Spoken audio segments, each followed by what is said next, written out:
दो तीन प्रश्न बड़े खड़े हुए। एक तो शिवपाल जी ने जो बात कल उठाई, वो बात मुझे इसलिए भी औचित्यहीन लगी और थोड़ी अशिष्ट भी लगी।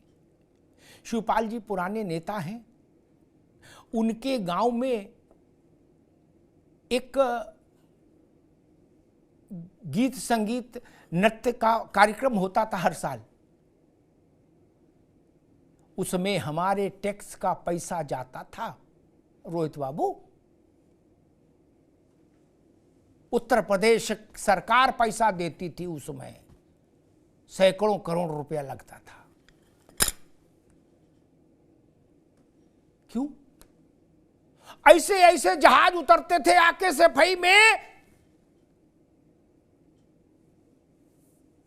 जैसे समझ लो किसी व्यस्त चौराहे पर ऑटो। नाना प्रकार की अभिनेत्रियां अभिनेता, दे दबादब से भाई क्या उससे भारत मजबूत हो रहा था। अयोध्या पे आपत्ति है, बोले बताओ फूंक रहे पैसा, और अव्वल तो आपका पैसा नहीं हमारा पैसा भैया। अगर इस देश के लोगों ने इतनी समर्पण निधि दी कि 8 दरवाजे सोने के लग रहे, मैं तो इस बात में भी प्रसन्न होता कि पूरा मंदिर स्वर्ण का बनता। नेता कौन होते हैं बहस करने वाले? नेता कौन होते भाई? आप अपने काम से काम नहीं रख सकते? आपने अपने घरों के बंगले नहीं देखे? आपकी तनख्वाह तो दुनिया को पता है, लाख 2 लाख 3 लाख 4 लाख, इससे ज्यादा तो नहीं होगी किसी की। और अपने यहां के राजमहल नहीं देखे, कैसे कैसे व्हाइट हाउस बना लिए, घर के अंदर जहाज उतर रहा। कहां से आया पैसा? वो लोग रामलला के मंदिर पर सवाल उठाएंगे जिनके पास कल तक साइकिल थी चलने के लिए। वो लोग सत्यनारायण की कथा में जाते हैं किसी के यहां तो प्राइवेट जेट से जा रहे हैं। कहां से आया पैसा?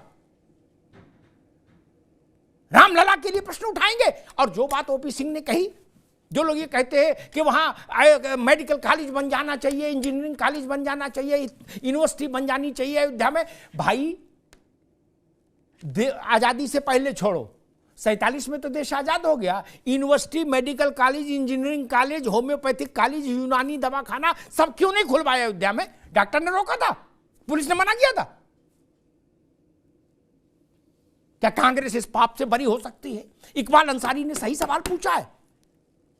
उन्होंने कहा कि क्या रोक थी सड़क बनवाने पर, हवाई अड्डा बनवाने पर, मेडिकल कॉलेज बनवाने पर? नहीं रोक थी ना। गोविंद बल्लभ पंत से लेकर नारायण दत्त तिवारी तक क्या कर रहे थे? लूडो खेल रहे थे सब लोग। गोविंद बल्लभ पंत से लेकर नारायण दत्त तिवारी तक, मुलायम सिंह जी से लेकर अखिलेश यादव तक, और 4 बार मायावती जी। क्यों? आपको अयोध्या नहीं दिखा किसी को? वहां 6 लेन 4 लेन हाईवे बनाता तो कोई रोक रहा था? इसीलिए आपके कहे में वजन नहीं है, विश्वसनीयता समाप्त हो गई। पहले कहा न्योता आएगा, न्योता नहीं आएगा, न्योता आ गया, बोले पचा न्योता आएगा तो जाएंगे। अब कह रहे रामलला आए बुलाएंगे तो जाएंगे। रामलला का टेलीफोन नंबर हो तो उनको व्हाट्सएप कर दो, अपने घर का एड्रेस लिख दो, भाई आ जाओ, हमको कार्ड दे जाओ। कैसी स्थिति हो गई भाई? ये सर्दी का असर है क्या? कैसे कैसी बातें बोल रहे हो सब लोग? ये तर्क ठीक नहीं है। अब अजय राय का सरयू में कूद पड़ना 15 तारीख को सुबह, और हम कह रहे वो 6 घंटा भी सरयू में लेटे रहे, तब भी उसका कोई मैसेज नहीं जाएगा। राजबाबू माफ करिएगा मुझे, क्या अजय जी को ठंड तो लग सकती, निमोनिया हो सकता है, ज्यादा नहा ले क्या, लेकिन लाभ नहीं होगा, मैसेज नहीं जाएगा। कार्यकर्ताओं के जाने आने से संदेश नहीं जाते। महाजना एन गता स पंथा, ये नहीं कहा गया कि ननकू एन गता स पंथा ना। बड़े लोग, विशिष्ट लोग जहां जाए वही रास्ता है। सोनिया जी आती तो बात बनती। खड़गे जी जाते तो बात बनती, अब पूरी नहीं लेकिन हाँ इतनी सी बात अधीर रंजन की जाने से भी बन जाती थोड़ी सी, लेकिन अजय राय और राज भाई आपके जाने से नहीं बनेगी। आप तो भक्त आदमी हो, चाहे जब चले जाओगे। संदेश तो बड़े के जाने से बनेगा, रोहित अग्रवाल जी की जाने से भी बात नहीं बनेगी, जयंत चौधरी के जाने से बनेगी, अखिलेश जी के जाने से बनेगी। मैं तो समझ ही नहीं पा रहा, आप टीले वाली मस्जिद में जा सकते हो सालाना आधार पर, रामलला के पास नहीं जाएंगे। टीले वाली मस्जिद में कार्ड कौन देता है आपको? मैं नाम भी ले सकता हूं, लूंगा नहीं। वहां से निमंत्रण आता है ना, कौन देता है? आदमी देता है ना कोई कार्ड।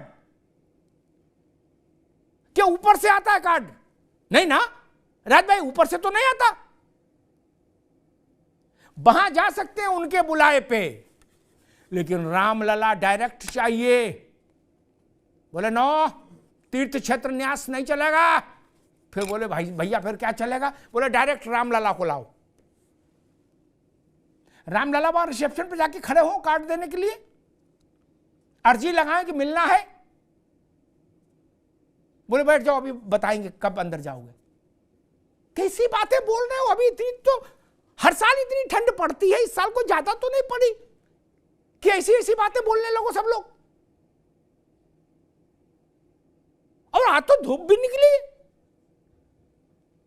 वैसे मान लो शीत लहरी में मान कुछ असर भी हो जाए, लेकिन अब तो ठीक है मौसम। मसला भाजपा का नहीं। नरसिंह राव जी ने मुझसे कहा था जब वो प्रधानमंत्री पद से मुक्त हो गए थे कि मैं अपनी पार्टी को समझाता रहा कि भाजपा से लड़िए लेकिन राम से मत लड़िए। कांग्रेस ने आज फिर वही गलती की। कांग्रेस ने उस दावे को सदा के लिए छोड़ दिया कि राम हमारे भी हैं। सोनिया जी को जाने में क्या समस्या थी? अरे भाई तेलंगाना में शपथ ग्रहण में जा सकती हैं, यहां नहीं जा सकती। राहुल गांधी जगह जगह यात्रा कर रहे हैं, यहां नहीं जा सकते।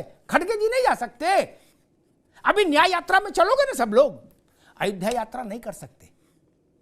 अपनी यात्रा कर सकते हैं, राम के लिए यात्रा नहीं कर सकते। और मित्र इस बात का कोई उत्तर नहीं कि देवा शरीफ से लेके कलियर शरीफ तक सब जगह जाने को तैयार और सब जगह जाते रहे, लेकिन अयोध्या नहीं गए, जानबूझकर नहीं गए। अयोध्या को अछूत समझा, अयोध्या को अस्पृश्य बनाकर रख दिया। ठीक बात कही यतीमा ने। भगवान राम ने तो 14 वर्ष का वनवास काटा, अयोध्या ने 550 वर्ष का वनवास काटा। 550 वर्ष का। हमें अंग्रेजों से गिला नहीं, हमें मुगलों से गिला नहीं। हमारी पीड़ा है 15 अगस्त 1947 के बाद की सरकारों से।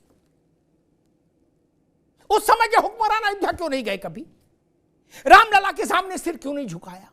अयोध्या के लिए कुछ किया क्यों नहीं? वहां सड़क क्यों नहीं बनी? वहां बिजली क्यों नहीं गई? वहां कारखाने क्यों नहीं लगे? वहां मेडिकल कॉलेज क्यों नहीं बने? क्यों नहीं बने? इस पाप की जिम्मेदारी गोविंद बल्लभ पंत से लेके नरेंद्र तिवारी तक कांग्रेस के खाते में जाती है कि नहीं जाती है? और रोहित जी की पार्टी जितना चमत्कार सफाई में किया उसने, उसका 1/10 हिस्सा भी अयोध्या में कर देते, बुनियादी ढांचे पर खर्चा, तो अयोध्या जी चमक नहीं जाती। मायावती जी ने अपनी सरकारों में जैसा बादलपुर चमकाया और बादलपुर के आसपास का इलाका चमकाया, वैसा अयोध्या में नहीं कर सकती थी क्या? किसी कोर्ट का रोक तो थी नहीं किया। ये चीजें भारत को चुभती हैं मित्र। कुछ चीजें ऐसी होती हैं कि लम्हों ने खता की है, सदियों ने सजा पाई। ये भारत के मन पर घाव हुए हैं। इनके निस्तारण की तारीख है 22 जनवरी। ये मसला भाजपा का, आरएसएस का, विश्व हिंदू परिषद का, कांग्रेस का नहीं है। पार्टियां नहीं थी तब भी भगवान राम थे, पार्टियां नहीं रहेंगी तो भी राम रहेंगे, अयोध्या रहेगी, रामलला का मंदिर रहेगा। पार्टियां बहुत छोटी चीज है और किसी देश के इतिहास में भी पार्टियों की कोई बहुत बड़ी भूमिका नहीं होती। शक, हूण, यवन, कहां कहां से कौन कौन आए और सब यहीं विलीन हो गए। मूल प्रश्न है कि हम राम के साथ अपने को जोड़ते हैं कि नहीं, हम ये मानते हैं कि नहीं कि राम हमारे पुरखे हैं। और अगर हम ये मानते हैं कि राम हमारे पुरखे हैं तो हमें 22 जनवरी को रामलला के नव्य विग्रह के सामने जाकर शीश नवाना चाहिए था। ये तब देश को लगता कि हां, आप दिल से कह रहे हो कि राम सबके हैं, राम हमारे भी हैं। धन्यवाद।